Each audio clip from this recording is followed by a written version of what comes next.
As 16 Leis do Sucesso, de Napoleon Hill, o livro que mais influenciou líderes e empreendedores em todo o mundo, comentado e adaptado por Jacob Petrie.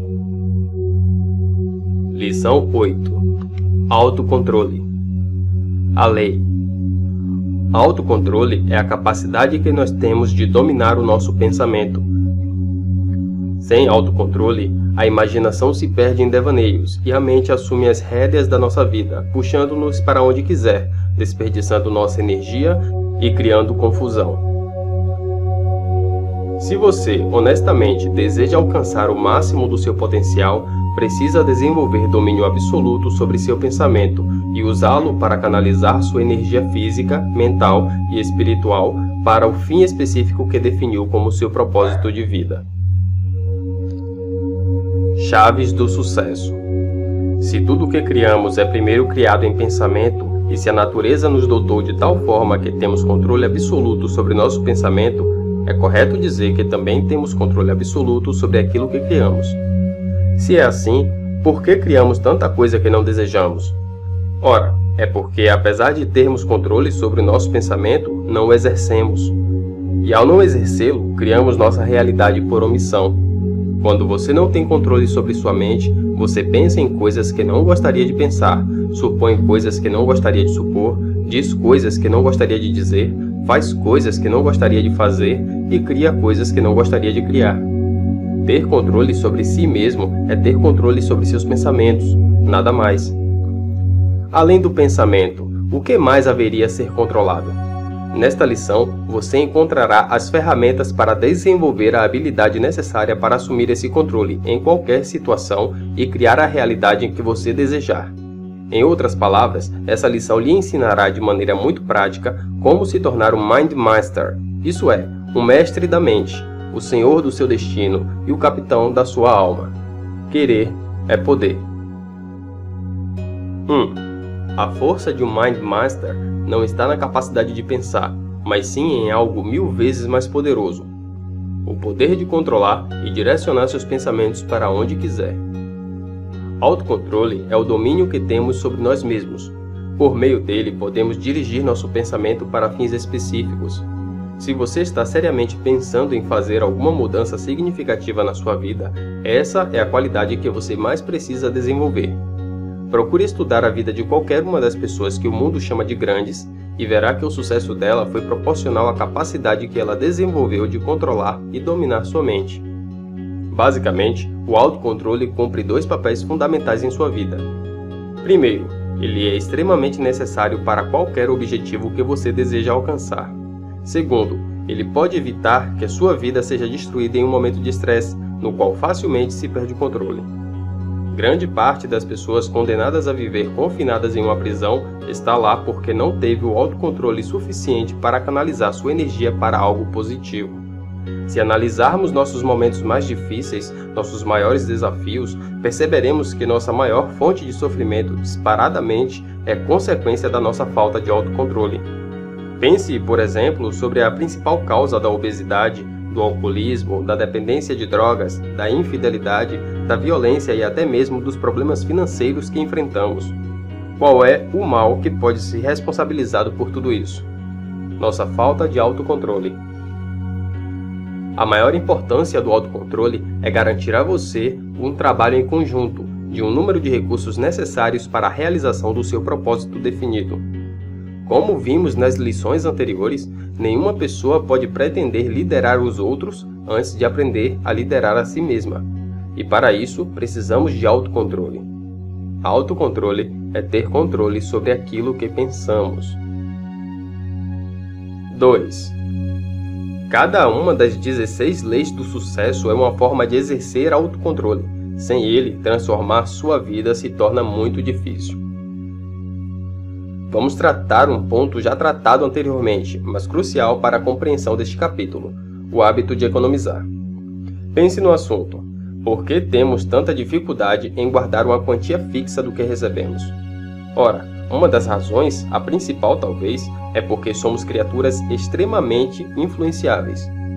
Achamos difícil resistir à tentação de fazer o que vemos os outros fazerem. Se nosso vizinho comprar um carro novo, sentiremos um desejo quase irresistível de comprar um também. E se não temos condições de comprar um carro novo, pelo menos temos de encontrar uma forma de trocar de modelo, mesmo que as condições não sejam nada favoráveis. Enquanto isso, não damos a mínima atenção ao futuro, apenas vivemos o dia a dia. Hábitos como a velha máxima de guardar pelo menos 10% do que ganhamos perdem a força cada vez mais que uma ideia nova de gastar atravessa nossa mente. Quer um exemplo? Responda: quanto dinheiro você tem na sua conta poupança? Se você, como a maioria das pessoas, não possui uma conta poupança ativa, e o motivo de não ter é a falta de autocontrole nos seus gastos. Consequência: gastando tudo ou até mais do que recebe, com o passar do tempo você tende a desenvolver uma mentalidade de escassez, o que pode, como vimos na lição 4, acorrentá-lo à pobreza. Ignoramos a existência de leis que precisam ser respeitadas por todos os que pretendem triunfar na vida. A questão aqui é: vivemos em um mundo imediatista, queremos o melhor e queremos agora. Mas as pessoas que têm autocontrole agem diferente. Elas se forçam para ter disciplina e desenvolvem uma enorme vantagem sobre quem deixa os desejos e as vontades à deriva. O mais incrível é que, nas gerações atuais, a falta de autocontrole está sendo perturbada pelos próprios pais. Primeiro, eles se tornaram vítimas do hábito de fazer despesas supérfluas e, agora, repassam o exemplo para os filhos. Entenda, mesmo pequenas economias atrairão oportunidades que não poderão ser aproveitadas pelos que não possuem economia alguma, que são a grande maioria. A quantia que se economiza, muitas vezes, pelo menos no início, não é tão importante quanto o fato de estabelecer o hábito de exercer controle sobre si mesmo. Com a prática de pequenas economias, aos poucos, você se convence de que é alguém que possui autocontrole. Você talvez possa estar se perguntando: por que estamos falando do hábito da economia outra vez? Ora, é para lhe mostrar a importância que o autocontrole pode ter, e esse é apenas um exemplo. Podemos depois olhar com a mesma concepção para todos os demais fatores da nossa vida. Se você, por exemplo, desenvolver o autocontrole sobre seus gastos e criar o hábito da economia, 3 coisas que afetarão positivamente sua vida acontecerão. 1. Você praticará a disciplina e o autocontrole, que lhe darão a gostosa sensação de domínio sobre si mesmo. 2. Uma vez que tiver uma soma acumulada, por menor que seja, você se sentirá incentivado a ampliá-la cada vez mais, o que é muito positivo. 3. Pessoas com dinheiro na mão sempre terão grandes oportunidades de ganho diante de si, seja pela realização de um negócio de ocasião, seja pela autoestima positiva e segurança que esse capital lhe dará, ou seja até mesmo pelo fato de, em uma eventual necessidade emergencial, não precisar se endividar. Entenda, não há prosperidade possível onde não há controle e domínio sobre os gastos. Afinal, a prosperidade não depende de quanto dinheiro conquistamos na vida, mas de quanto economizaremos. E hábitos como o da economia somente serão possíveis para quem tiver autocontrole. O autocontrole é essencial no desenvolvimento do seu poder pessoal. 3. Se nossos atos são construtivos e estamos em paz com nós mesmos, não há necessidade de parar para dar explicações, pois os atos falam por si. O autocontrole é um fator essencial no desenvolvimento do poder pessoal. É por meio dele que podemos eliminar hábitos como reagir a tudo o que nos parece ofensivo, agir com excessos e criar monstros mentais que destroem nossa paz, alegria e coragem. Uma pessoa com autocontrole, por exemplo, não se entrega ao ódio, à inveja, ao ciúme, às revanches ou a qualquer emoção destrutiva similar. Perder a cabeça ou irritar-se com uma argumentação é um sinal de que ainda não estamos familiarizados com os fundamentos nos quais o autocontrole é baseado. Da mesma forma, ganância, egoísmo e autoapreciação indicam falta de autocontrole em uma das suas formas mais perigosas. Até mesmo a autoconfiança, uma das faculdades fundamentais do sucesso, quando desenvolvida em excesso ou fora dos limites da realidade, torna-se perigosa. Sacrifício pessoal é outra qualidade louvável que, quando levada ao extremo, torna-se um dos indícios da falta de autocontrole. Uma pessoa com autocontrole não entra em êxtase, nem se torna descontroladamente entusiasmada por alguma coisa ou pessoa. Amor é essencial para obter felicidade e sentido na vida, mas a pessoa que entrega sua felicidade em nome do amor que coloca sua razão de viver nas mãos de outra pessoa, seja ela quem for, assemelha-se ao carneiro que entra na toca dos lobos e implora para dormir ali, ou ao canário que insiste em brincar com os bigodes do gato. Uma pessoa que possui domínio sobre si mesma não permitirá ser influenciada pelo cínico ou pelo pessimista, nem permitirá que outra pessoa pense por ela. Uma pessoa com autocontrole estimulará sua imaginação e seu entusiasmo até que eles produzam ação, mas irá controlar sua ação e não permitirá que essa ação a controle. Alguém que possui controle sobre si mesmo nunca irá, sob qualquer circunstância, caluniar outra pessoa ou procurar revanche por qualquer causa ou incidente em que tenha se envolvido.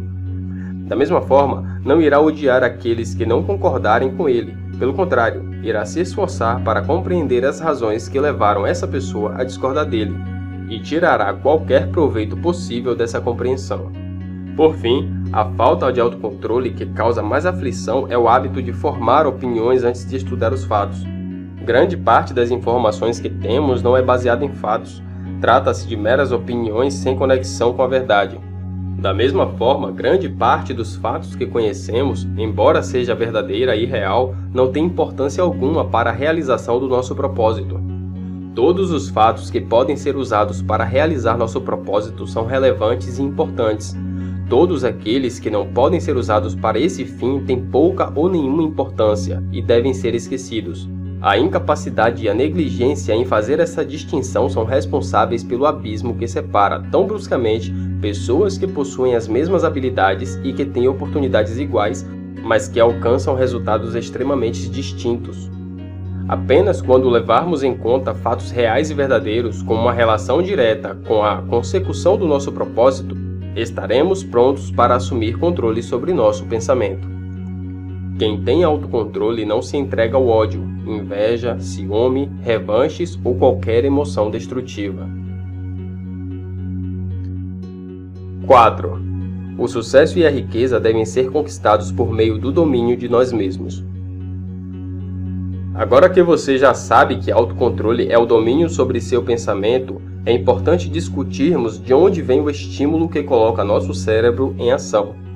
Em geral, esse estímulo vem de duas fontes, a autossugestão e a sugestão. A autossugestão, como a própria palavra diz, é a sugestão que você dá a si mesmo.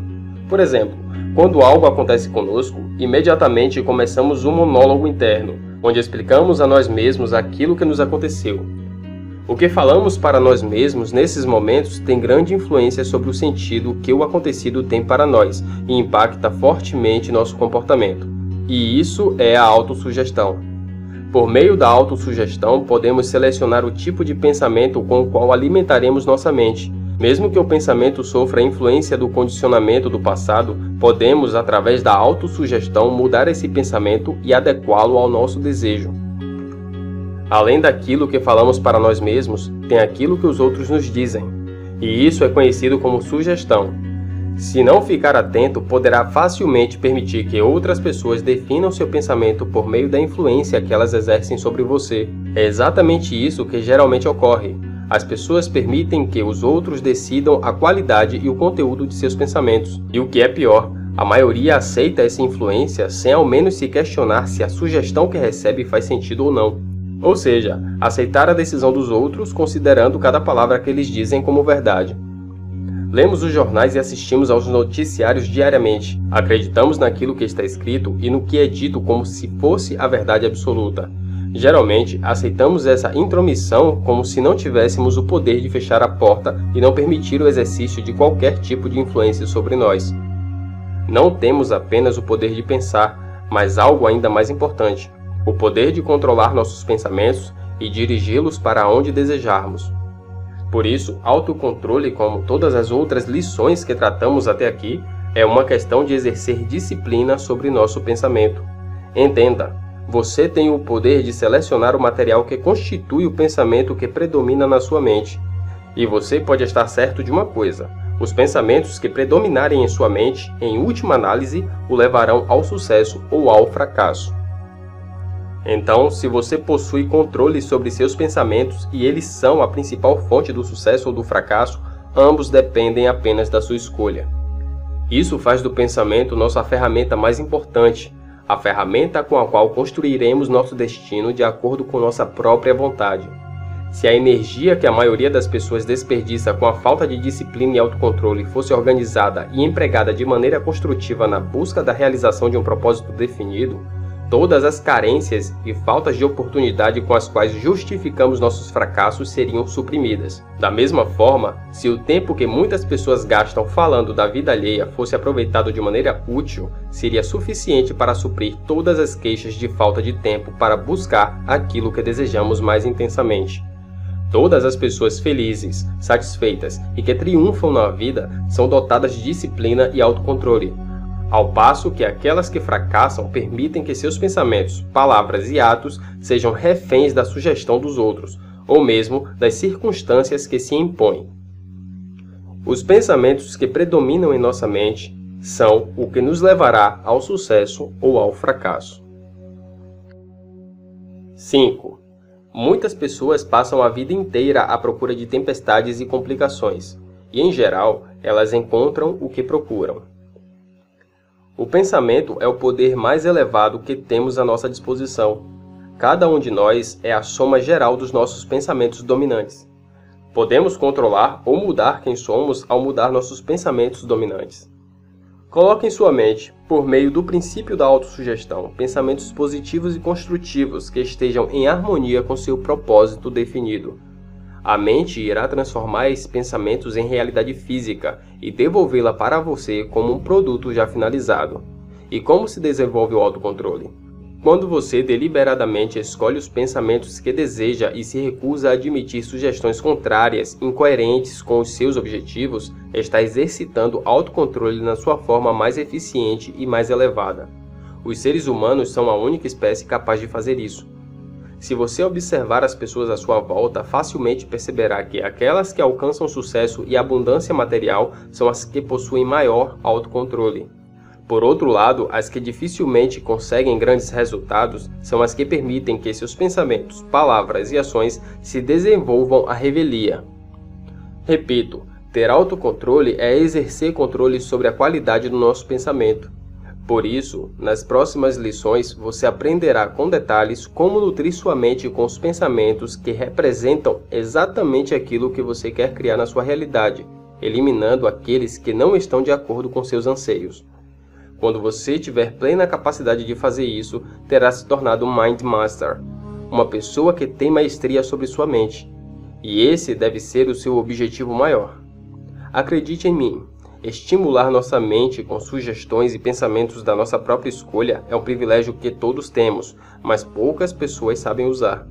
Para aqueles que adotarem esse direito sagrado, não haverá nada dentro dos limites da razão que eles não possam alcançar. Podemos mudar quem somos ao mudar nossos pensamentos dominantes. 6. Temos uma vantagem extraordinária sobre aqueles que nos ofendem, o direito de lhes perdoar, ao passo que eles não possuem esse privilégio. Quando alguém nos ofende, temos uma tendência natural de retribuir na mesma moeda. Se alguém nos agrada, também retribuímos o favor da mesma forma. Agimos assim naturalmente. Se chegarmos a uma festa e uma pessoa desconhecida for muito cortês e gentil conosco, a tendência natural será gostar dela. Se, por outro lado, ela nos ignorar e nos tratar com ignorância e desrespeito, nosso sentimento será de desrespeito e a nossa tendência será ignorá-la da mesma forma. Esse tipo de atitude é tão natural que quase fica chato falar sobre isso. Mas qual é o problema dessas nossas reações tão óbvias? Usando essa tendência tão simples e natural, qualquer pessoa pode controlar nossa vida da maneira como ela bem quiser. Se ela não nos desejar por perto, poderá conseguir isso ao agir com desrespeito e indiferença. Se ela quiser alguma coisa de nós, basta agir com simpatia e até mesmo bajulação. Para evitar esse tipo de manipulação, precisamos aprender a lidar com as pessoas de uma maneira mais séria. O jeito de fazer isso é tornar-se uma pessoa independente, tanto da boa quanto da má opinião das outras pessoas. Falaremos muito sobre isso na lição 15, mas aqui vai uma dica rápida. Aprenda a tolerar todo tipo de ofensa e abuso sem retaliar. Por que isso é importante? Ora, se uma pessoa começa a nos difamar ou atacar, justa ou injustamente, precisamos nos lembrar de que, Se dermos o troco respondendo-a na mesma moeda, estaremos permitindo que ela controle nossos pensamentos e, por consequência, nossas ações e nossos resultados. Por outro lado, se nos recusarmos a deixar que suas palavras nos afetem e mantivermos nossa compostura, permanecendo calmos e serenos, além de manter todas as faculdades da razão, assumiremos nós o controle sobre a outra pessoa. Nossa retaliação será como uma arma muito mais poderosa, algo com que a outra pessoa não estará familiarizada. Ao não respondermos às suas ofensas, a tomaremos de surpresa, o que geralmente a levará a perder o controle. Consequentemente, a dominaremos com facilidade. Outra maneira de praticar o autocontrole é mantendo-se sempre fiel e leal àquelas pessoas que não estão presentes. O que quero dizer com isso é o seguinte: quando alguém na sua presença fizer algum comentário negativo ou criticar alguém que você conheça, mas que não esteja presente, em vez de entrar na onda do ataque, tome uma posição defensiva em favor da pessoa ausente, reforçando os pontos positivos dessa pessoa. Isso lhe dará uma enorme credibilidade com todos que estiverem presentes. Você também pode treinar o autocontrole ao se libertar do hábito de matar o mensageiro. Isso significa se irritar com a pessoa que o criticar, falar algo que você não goste ou apontar uma falha sua. Pelo contrário, analise seu próprio caráter. Tente compreender o motivo pelo qual essa pessoa falou isso. Investigue se ela de fato tem razão e, sinceramente, agradeça a crítica e comprometa-se a corrigir isso em você. Outra forma de desenvolver o autocontrole é mudando a maneira como agimos com nossos erros. Geralmente, temos uma tendência de resistir aos nossos erros, tentar encobri-los ou encontrar um bode expiatório, o que muitas vezes é um erro maior do que aquele que tentamos encobrir. Quando erramos, a coisa mais simples é admitir o erro e corrigi-lo imediatamente, impedindo que ele ganhe força, se propague e afete negativamente os momentos posteriores. Reconhecer o erro e admiti-lo nos devolve o controle sobre a situação. Não há nada de complicado nisso, mas essa atitude é tão rara que, quando a praticamos com sinceridade, nos tornamos mais fortes e mais confiáveis do que éramos até o momento em que cometemos aquele erro. Por isso, pessoas que aprendem a agir dessa forma costumam dizer que aprendem muito com suas falhas, como se fossem uma grande bênção na vida delas. A receita é muito simples e consiste em 4 passos. 1. Reconheça o erro. 2. Admita-o. 3. Corrija-o. 4. Aprenda com ele. Esses 4 passos transformam qualquer fracasso em sucesso. Afinal, não são os nossos erros que criam nossos maiores problemas, mas a forma relapsa e descontrolada com que lidamos com eles. Deixar de seguir esses passos é um segundo erro, quase sempre maior que o primeiro, que nos leva à autocomplacência e nos força a buscar desculpas, mentiras, justificativas e, por fim, a apontar as fraquezas dos outros para esconder as nossas. Esforce-se para dizer, pronta e honestamente, sempre que for o caso: desculpe, eu estava errado, ou desculpe, errei. Lamento profundamente o ocorrido e vou trabalhar para corrigir isso. Mas faça isso com o coração aberto, com sinceridade contagiante. Seja íntegro em sentimentos, palavras e ações. Quando erramos, a coisa mais simples e correta é admitir e corrigir o erro imediatamente. Aplicações práticas. 1. O ser humano não é um capricho do destino. Ele é seu próprio destino. Como o homem pensa no seu coração, assim ele é. Entenda, ninguém pode impedi-lo de obter aquilo que você deseja, exceto você mesmo através do seu pensamento. Aprenda a controlar seu pensamento, estabeleça seu propósito e o mantenha firme na sua mente até ele se tornar realidade. 2. Permita que entre na sua mente apenas aquilo que for útil para a realização do seu propósito. Porque não importa o quanto você trabalhe, se sua mente estiver saturada de negatividade, medo e fracasso, ela vai anular seu esforço, neutralizar sua energia e afastar o sucesso de você. Lembre-se, não existem limitações sobre o que você é capaz, exceto as que você planta na sua mente. Então, fixe firmemente na sua mente a convicção de que você pode realizar qualquer coisa que desejar e haja para realizá-la. 3. Toda riqueza depende da compreensão clara de que a mente é o único criador da nossa realidade. Por isso, o grande negócio da vida é o pensar. Durante os próximos 3 dias, observe seu pensamento. Fique atento a tudo o que se passa na sua cabeça e procure relacionar a maneira como você pensa com os seus resultados.